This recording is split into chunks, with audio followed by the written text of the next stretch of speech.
All right, I'll start crying from the start. Okay, all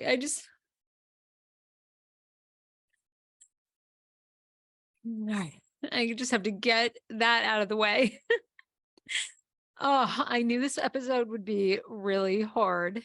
Um, but today, I was hoping to announce something totally different. You know, I think everybody knows because I put it out on my social media, picture out on my social media. Today, we were getting ready to announce what was supposed to be very exciting news that we were having our second child, and I was 14 weeks pregnant. We were super excited.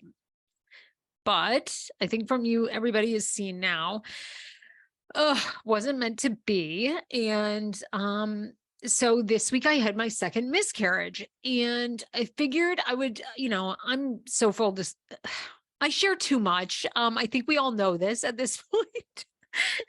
From tuning into this Sarah Fraser show. It's really, oh my God. It's too many things over the years. But anyhow, now it's too late.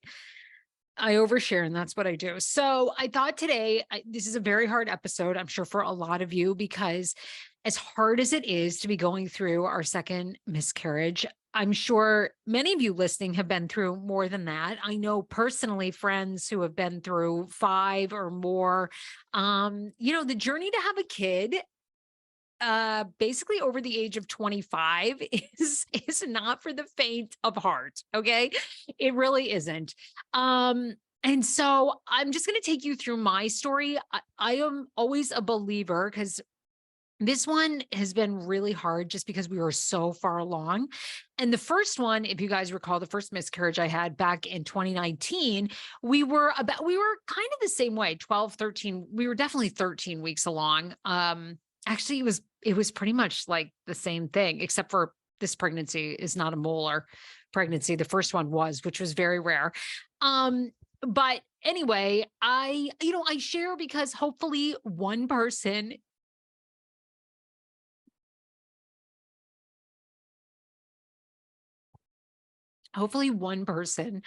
hears my story, or I always feel like here's a guest, or, something resonates on the podcast, and that encourages you to keep going, because that's all we really can do, right? Can't, these things are so out of our control, especially when it comes to miscarriages, totally out of our control. So I can, I decided a long time ago, and Schman's on board, I was going to share our journey to become parents. We want to become parents to more children, and I know that will happen. And I am going to share my story. So all the things, the highs and lows. So this one's a low. So I'll just take you through what happened, because I think, maybe it helps somebody else who's going through it, or, I'm certainly like back to the not really back to the drawing board, because I think if there's a silver lining for this whole situation, I feel like Schman and I are very clear about our next steps in becoming parents, which I'll discuss at the end of the podcast. So, just, just to step back. So a lot of you guys know we had been trying for like 8 months to get pregnant since like last September of 2022, or October 2022, around there. Nothing was really happening. I went to an IVF doctor in January. They did a round of IUI, which, by the way, if you're over the age of 40, has like a 5% chance of working or less. I don't even know why that this IVF doctor would suggest that to me. It was such a money grab. And then afterwards, when it didn't work, the office basically said, if you'd like to speak to the doctor, that'll be another $375 for 20 minutes. And I basically told them to fuck themselves, and I'm looking for a new fertility doctor here in Los Angeles. Okay. So thanks to you guys. And this is also why I share, because I have the smartest listeners. So many of you have been through so many things, and you're probably listening to this and you're like, I have been exactly in your shoes. My husband or my partner and I have, and I can offer some advice, and I love your advice. You guys write to me, and I'm so grateful for it. So an amazing listener had written to me and said, Sarah, there's this database where you can actually search across the country for IVF doctors. And let me give it to you guys right now. And you can see their success rate based on a woman's age, based on, if she's using her own eggs or not her own eggs, or how many cycles of IVF. So, and so the, let me see. The website is, I want to give this to you because it's really good. It's SART, SART.org. And there you can search doctors and success rates all across the country. Because Shman and I were getting ready to pay 30 to 40 grand out of pocket for IVF. And we were going to start in June. We'd found Dr. Weckstein in San Francisco, not ideal because we live in LA, but the office had arranged that they were going to do the monitoring here in LA, and we were going to go to San Francisco for like the retrievals, right? And then hopefully the transfer. Okay. So that month, like May, when we're supposed to go for our blood work for my cycle, I find out I'm pregnant. Oh my God. Super exciting news. Was not anticipating that. I've been taking really good care of myself. I went and saw this nutritionist here in LA that was recommended to me. And basically he was like, you need to double the vegetables you were eating, eat a little more, eat more protein. And I really kind of had been a vegetarian because Shman was. And he was like, you need to eat some eggs and chicken and some fish and then drink this dandelion tea and some other stuff. That'll be like a whole separate podcast. I'll talk about it because I do think his nutritional plan helped get me preggers. So get pregnant. So excited. Now, when you're talking about things like, women, you always have a gut instinct, right? You always have a gut instinct. So I had also used the Pre-Mom app, and shout out to Angie Goff from Fox 5. Angie Goff said to me, who, by the way, is like 43 and just had a child naturally. She had said to me, you have to use this Pre-Mom free tracking app. Don't pay to upgrade. You pee on these ovulation sticks, you put it in. Every woman knows, I think, probably about this app. And it will literally tell you when to have sex. Downloaded it, used it 2 months, second month, boom, pregnant. Okay. Shout out to Angie Goff. She's amazing. So, you wait the 7-8 weeks. I go in for my first appointment and they were like, yeah, you're pregnant. You have a heartbeat. It looks great. However, the baby was measuring 4 days off. Okay. So now everybody says this is fine. The doctors say this is fine. There's a margin of error. KJ was always like huge. KJ was like measuring like 2 weeks bigger, always. Like he was huge. He was like off the charts from the beginning. All right. So that kind of concerned me a little bit because I had tracked to the date. Like I knew when I was ovulating and they were like, oh, you can ovulate late. All right. Well, I'm certainly not a scientist. I think we all know this from this damn podcast. So I thought, well, they're the experts. What do I know? So I come back 2 weeks later, baby's still measuring 4 days off, but keeping up. Right. So this must have been around the 10-week. Yeah, I guess the 10-week mark. Okay.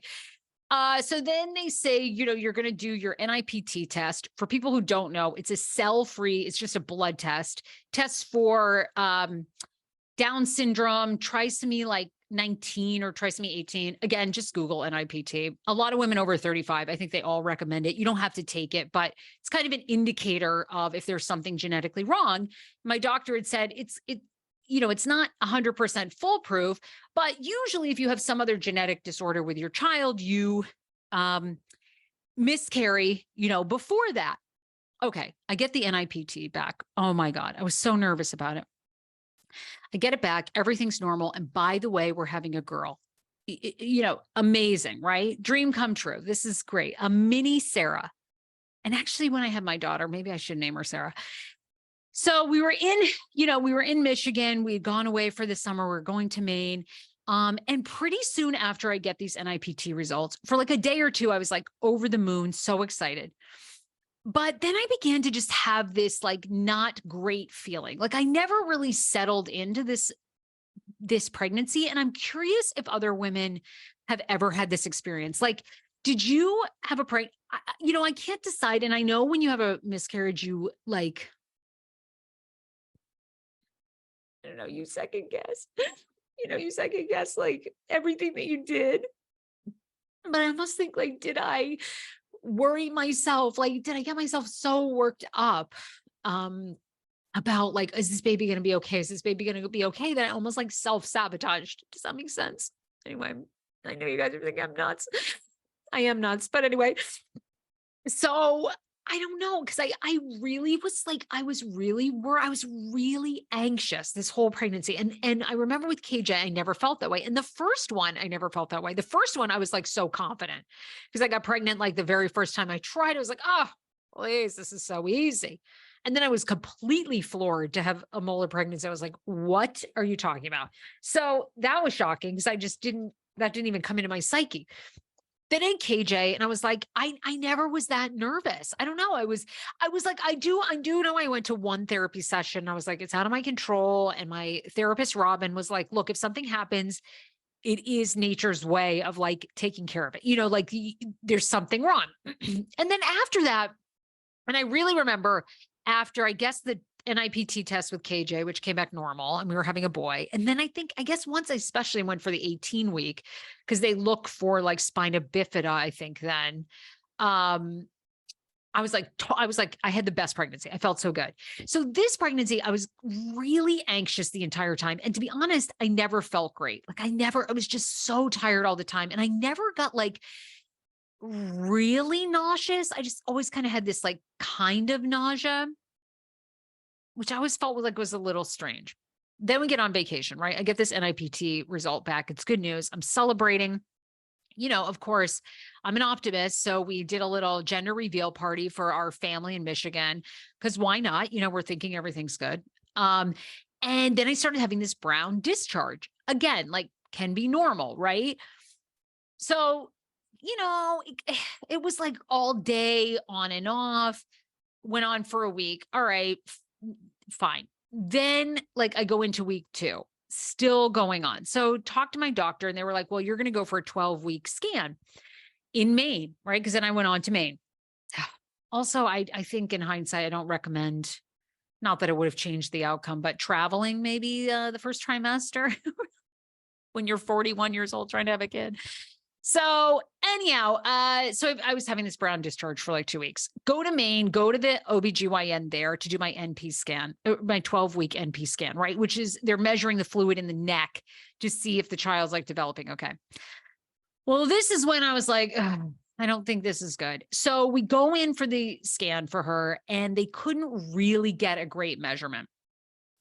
They were like, well, the baby's not like in the right position. And, she was measuring, she should have been like 12 weeks, 4 days or something. And they thought she was like maybe measuring at 11 weeks, 3 days. So at this point, I'm like, that's not good, but she still had a good heartbeat. So I talked to my OBGYN. He's like, well, let's wait and see. And, it won't really matter till the 20-week scan because then we'll see, is she like, because I guess they diagnose like children sometimes like that are measuring small in the womb, but they still are like born and everything can be fine. And he's like, if the brown discharge doesn't stop, you need to come in and see me. So then of course, it kind of stopped for a couple of days. Then it came back. So I don't know. After that, guys, like I just would like wake up in the middle of the night, like almost with a panic feeling. This is why I feel like I self-sabotage myself. I don't know. I say this to Schman. And then I say to Schman too, did I over like vitamize myself? I know you're like, what the fuck? But like, I almost feel like, women like myself, and I know a lot of women listening to this can relate, where you're like type A, you take care of yourself all the time and you eat all the right things. I almost think I ought to eat shit because I'd probably be better off, right? I mean, but I almost think to myself, do I take too many supplements? I was taking a prenatal and I was taking some vitamin D and ubiquinol, CoQ10, which is supposed to be for egg quality. I was taking that.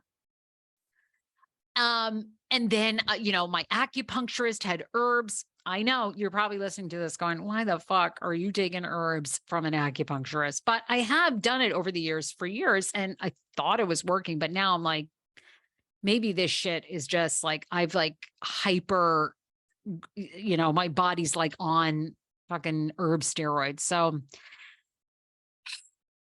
I don't know. You can tell me what you think. Please, if you're like a medical doctor and tell me, like, just be honest. I need to know because I've already made up my mind what I'm going to do next steps anyhow. But so anyway, that was not a good sign, but meaning she was measuring small at this 12-week appointment. So we decided to come back early from Maine for many reasons, but I was exhausted. I wasn't feeling any better, even though, first trimester was down, the anxiety, the brown discharge on and off. So come back, go in for what would have been a 14-week scan, and there was no heartbeat this past week. And just such a gut punch. Anybody that's been through it, and it's so hard for everybody. It's hard for the person doing oh my God.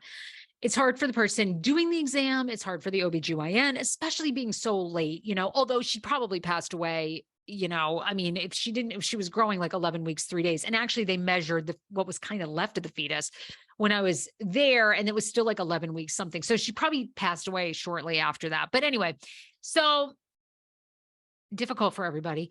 Had a DNC the next day, which was like last Thursday. Thank God the DNC went really well. The doctor called. They're going to send away, all the tissue, the fetus and everything for pathology testing. So I'll probably find out more here in a couple of weeks. I've been amazing OBGYN here again, that I ended up finding in LA. If you're in LA and you need a doctor, DM me, I'll tell you, he's like 5-star, 5-star, 5-star. And anyway, he just called me and he was like, look, obviously this is so shitty. And it was like, yep. But he's like, look, I think no matter what comes back, like whether this is inconclusive or there was some genetic issue, I don't think it should change like what your plan is. And I was like, I know, I'm there, like just emotionally and everything. So basically, and Shman and I were kind of at this plan anyway, because we were obviously going to start IVF. But I think if there's like a silver lining to this, like I'm not even doing fucking IVF. Like, forget, are you kidding? Honey, my eggs are scrambled. Okay. No, I am not doing IVF. Pass. I'm going straight to egg donation. Okay. Sign me up. Get the fucking book out where you pick out the donor and let's get profiling. So my doctor was like, he's amazing. He's like, I think that's a really good plan. So anyhow, I was so excited. We had done these gender reveals for our families. They were super excited. We definitely were having a girl. We were thrilled about that. And it's just like, these late miscarriages are something else. So anyhow, here we are. It sucks. I cannot believe I'm saying this again, but like I said, it's more common than it's not. And we are we're young, but when you're in this baby game, it's not always so young, over 40.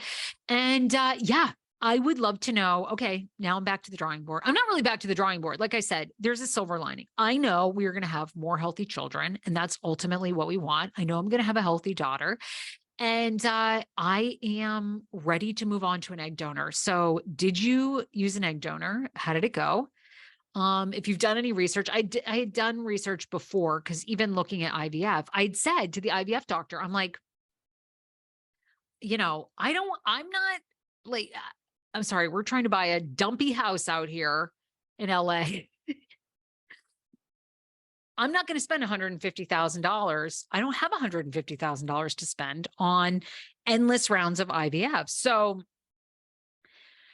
what do you think? At my age, what do you think? And he's like, well, you don't have any health issues, blah, blah, blah. He's like, I would try 2 rounds. That's it. And then I'd move on to an egg donor. Well, I think, again, if there's any silver lining to this, it is that the decision is very clear as to what we're going to do. So did you use an egg donor? How did it go? How'd it go? What do I need to know? Frozen eggs or fresh? So anyway, that is what is going on in our world, and it totally blows.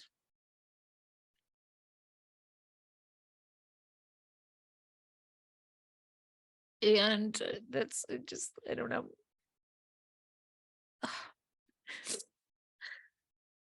Oh. Well, I do know. I mean, it's like depressing. And of course you're like super hormonal. So like, everybody I see, I'm like, I'm a mess. Everyone's like, oh my God, are you okay? No. But everybody understands, which is also why I share, because I think everybody understands. And I think, thank God we're at a place in our world where people do share, and I think are sharing more. Not everybody feels comfortable like telling everyone basically like what their underwear look like, which is what I do. So, like, I understand, but a lot of people like to keep things private. And in fact, believe me, when things like this happen, I say to Shman, maybe we ought to keep things more to the chest, because, oh, I swear to God, our lives are like a fucking soap opera, I mean, thankfully less dramatic, and let's keep it that way. I'm not looking to go soap opera route. Thanks. But anyway, this journey. So tell me about your egg donor journey. I want all the advice at the Sarah Fraser Show. Anybody in LA that's good? I want the best. This is my problem though. This is like type A. This is what DC gave me. I love Washington, DC so much. It gave me so much, but it gave me type A, where I think I've spent too much time on nutrition and vitamins and taking all these things, when probably if I stopped all that shit and just let my body did its thing, I probably would have had 3 kids by now. And then you say to yourself, well, I did get pregnant. Did I over medicate myself? Should I try again with my own eggs? But I think we know the answer to that, which is no, because it's just too dramatic. Like if I had normal miscarriages, like, in the first 8 weeks, like most people do, and the statistics say, then it would be like, okay, it's not easier by any means, but at least you're expecting it then, or you're not totally shocked. But it's like after the first trimester, what the fuck? Oh, God, I hope you've had a better summer than me. I do want to thank a wonderful sponsor, and then I'll get back to asking you guys some questions that you can please send to me. I do want to shout them out because they've been amazing and everybody's been so supportive, but Blissy Pillowcases has also been supportive. Let me tell you, look, I love a silk pillowcase, and Blissy is changing the game, because Blissy Pillowcases help you sleep better this summer with their award-winning 100% mulberry silk pillowcases. The best part is, if you sweat at night, like you don't sweat through your pillowcase. Also, they help prevent hair breakage. They're amazing for your skin. If you want to look better, they actually keep the moisturizer on your face and not on your pillowcase. The best part about them is they are washable and hypoallergenic. Blissy pillowcases, as I said, are made from 100% mulberry silk, which is great. You can sleep comfortably without itching or rashes. So if you have sensitive skin, they're amazing for that. And they're one of the few silk pillowcases that you can throw in the washer and dryer, and boom, they're back on your pillow, feeling great. Blissy silk pillowcases are the best silk pillowcases on the market. They have a ton of different prints and colors, and they make great gifts because there's an option for literally anyone. Men love them too. They have over 1.5 million raving fans, and you could be next. Try now risk-free for 60 nights at blissy.com/TSFS and get an additional 30% off. That's Blissy, BLISSY.com/TSFS, and use code TSFS to get an additional 30% off. Sleep cooler this summer with Blissy. So anyway, look, I know it will be our turn again. We're so blessed to have KJ. And I'm always inspired hearing you guys. You guys are so smart. You work for amazing companies and scientists. And like I said, I have to shout out Marianne, who worked in the fertility business for years. And she's the one that had hooked me up initially with Dr. Weckstein in San Francisco. And I bet you guys are wondering, well, wait, why aren't you going back to Dr. Weckstein? He's actually retiring. So it was a wild summer. And, I don't know, things just, God always has the best plan. But literally the week we found out we were pregnant, Shmano had his heart ablation. So, I just wonder if like all that stress was too much, but I'm sure it was probably more of a genetic issue. But you really play the game of like, did I do too much? And I don't know. And I'm really tired of being like this, like health nut, for what? For what? I feel like women that are these health nuts are the women that have the most fertility issues, because they're like me. They're all fucking I don't know, like bathing in eucalyptus oil, thinking that shit's going to help. There's my rant. So that's it. But I think it's very clear. I know some people will be like, try IVF. I did IVF at 42 and I got 10 great eggs. I mean, I always like to hear your stories because, like, if I just don't like your advice, I don't take it. It doesn't bother me, which I hope at this point you do the same on this podcast. I hope if you don't like some of my opinions, you just ignore them because I do that for when people message me. I love speak your mind. I do, but doesn't mean you have to take everything I say as Bible, and I don't take everything you say as Bible. So there we go. But I cannot imagine at this point that IVF is something we're going to pursue in using my own eggs. I don't think so. I'm open to hear some suggestions, but I doubt it. I think we're moving on to an egg donor. And because I want a healthy baby, and using a 27-year-old eggs is the way to go. And, my advice, you have to do what you want in your life. And Shman and I always say, because I got together with Shman when I was 31. And when things like this happen, I kick myself, like, why didn't we start having kids at 34? And, Shman's like, if we did, we wouldn't be together. We were still figuring us out. And it's true. And I mean, to be honest, I didn't really like children until 35. And then it like all kicked in. I'm such a late bloomer too in life, which isn't helpful when you're trying to have a child. It's like, oh, I hate children. Now I'm obsessed. And you know what the worst part is? Every woman knows this, and every man knows this that's been through a miscarriage. The minute it happens, everybody is fucking pregnant, and everybody has a new child everywhere you go. We just went to this Michigan State alum event. Everyone there's pregnant. Everyone there's rolling out their newborn. It's like, oh, yeah, of course, that could have been me. But, I mean, look, I see it as inspiration, right? I think when you see this pregnant, beautiful woman, it's like a sign, right? They're everywhere. So it's like pennies, right? You turn around twice and there's a penny. So maybe that's just a good sign that it's all coming. But it's just any woman that's had a miscarriage, it's like, that's like the first thing. But we are okay. Like people go, our family members and friends are like, are you guys okay? I mean, we're not, everybody that's been through this knows you're like, not okay. It's so depressing, but we are okay in that we have amazing support in each other and a great therapist. And, we're going to work through this trauma and, get healthy. And, yeah. Did you see? Okay. See, here I go. Did you see like a mental health coach to get pregnant so you didn't like psych yourself out with worry? See, I wonder if I'm such a worrier that I worried my child ill. I don't know.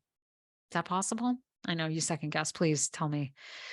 But are you a fertility mind coach? I mean, I think I need to do less coaching, honestly. But then I did sort of think, okay, you are going to get pregnant because you're going to use a 26-year-old's eggs, and your body loves being pregnant when you're healthy. So you got to get your mind right, sis. Like, forget I don't need to take any vitamins now because these eggs are going to be young, but you got to get your mind right. So I'm open to any coaching, but you do not have to send me any more books about fucking my egg quality, sis. It's over. They've been good. I'm very grateful for my body. My uterus has carried me so far. Wonderful. So grateful for these beautiful ovaries that keep going. But now it's time to let a younger woman do some work. So there you go. All right. Thank you for listening.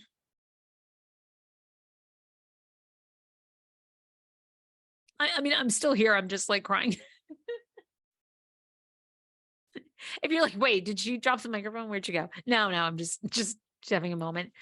I can't thank you because I'll start crying because you guys are like, I mean, you guys have been with me. Some of you guys have been with me since like the very first day I was on the Kane Show. So 2007, and like have followed my life. And all of you thought back then, there's no way this bitch is ever going to be crying over like having a kid. Here I am. And you were like, let alone meet a man, let alone this bitch married a man. But y'all have been there from the start. And I know. So anyway, so I can't thank you, but I am thanking you, because if I thank you, I'll go MIA, and then you'll be like, "Did you drop the mic again?" Anyhow, oh, okay.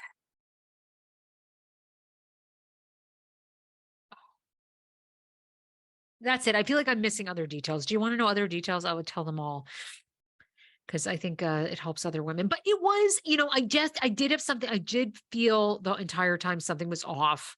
I just knew my ovulation really well. And for her to not be measuring correctly from the start, I was like, maybe. And then even getting the NIPT back, there was just some gut feeling. It was just, and I really wasn't anticipating getting pregnant because we'd been trying, nothing had been happening. So I really was getting ready for IVF. So I was kind of in that mode when I got that positive pregnancy test. So, and then Schmanos thing, I don't know. It was always seemed off, but yet exciting because things did seem to be progressing there. So, okay. Love you guys all. You all know where to find me. Please send me your egg donor stories. I would love it. Did you over medicate yourself while trying to get pregnant? Is that possible? Or am I, crazy? And did you get like a mental fertility toughness coach to help you think positive and just chill? I love all those suggestions. All right. Bye, everybody.